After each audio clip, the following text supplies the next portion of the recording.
We're preparing a bed for the tomatoes and cabbage.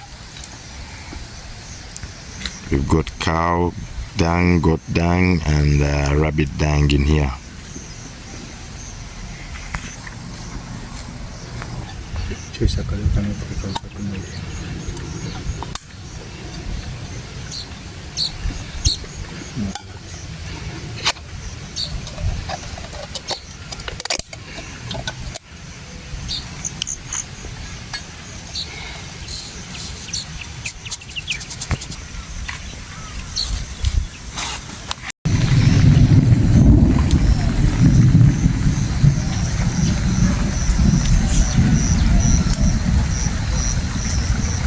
We do have the tobacco leaf that wards off the snakes on the homestead, and we're using the wild palm tree leaves rather, that we do harvest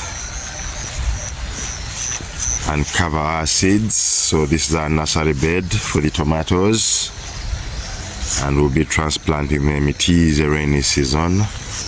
We're going to try this out and see how our tomatoes come out.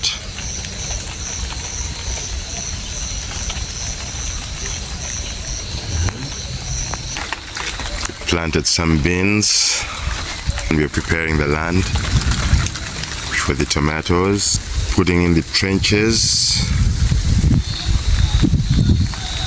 We do have another nursery bed. Beautiful sound of the rooster chicken crow, the bugs and the crickets on the homestead. We do have the eggplant, the okra. That's the okra. We do have the onions as well. So we do have some carrots.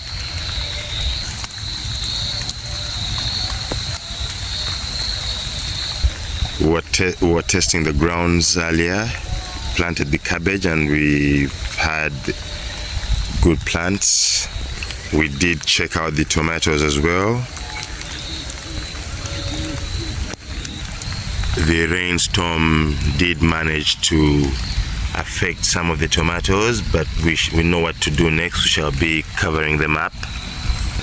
You do see what I'm talking about.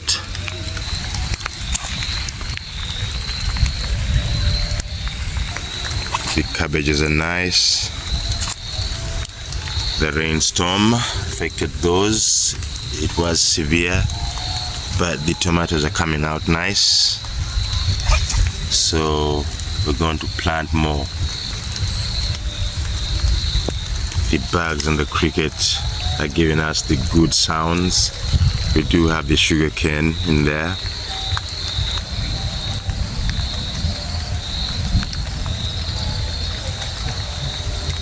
That's how we utilize the wetland.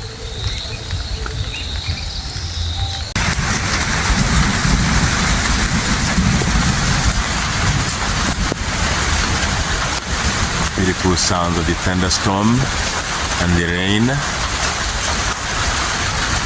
It's a beautiful banana plant.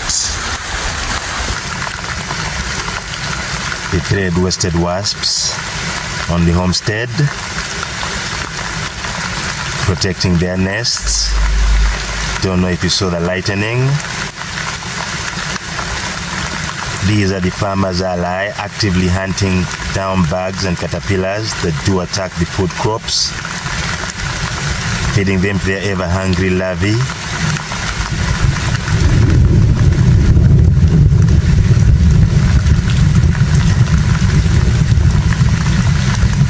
Beautiful sounds of this thunderstorm.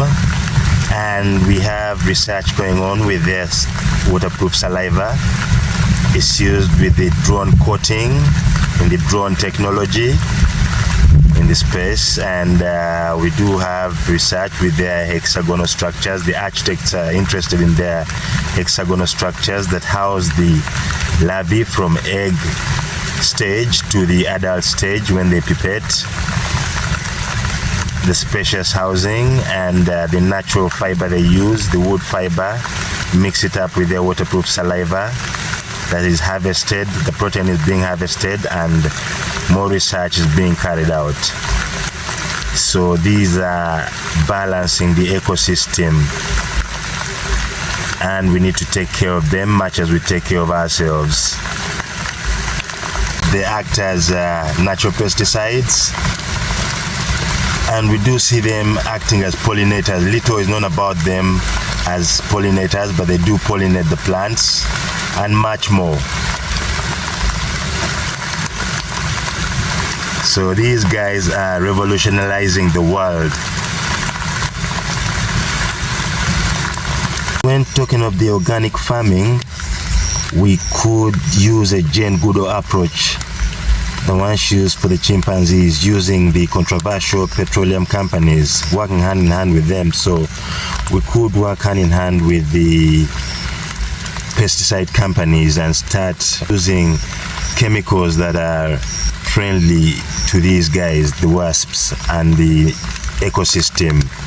We have companies like Copart Biological Systems, Pest, AgriLife in India, Safer Brand, the Bioworks, Nimix, and more that have come up to support this kind of system, and kudos to these companies.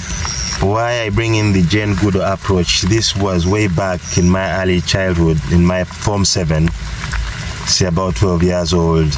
There was an art competition going around involving primary students, and I happened to take part in that competition, and we had to do something, a painting related to nature conservation, and Jane Goodall happened to be the guest of honor, giving out the certificates to the winners.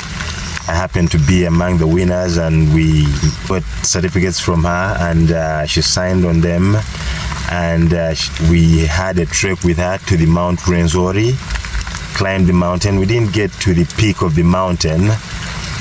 Of course, we were young and we couldn't get to the top, yes, but it was such an experience that has never eluded my memory. It's always deep within, and we are soldiers of Jane Goodall, carrying her conservation message, taking it, or rather keeping it alive. So her research with the chimpanzees and the controversial petroleum companies, and with the communities as well, has impacted on me and so many people. The painting I did was of an elephant beneath the sausage tree enjoying its fruits. And with this, I had the opportunity or the incredible honor of meeting Dr. Jane Goodall back in '92. Her work with the chimpanzees and her dedication to conservation have deeply inspired me and shown us all the power of understanding and respecting and protecting our natural world. Yeah, meeting her has had a lasting impact on my journey. Thank you, Jen.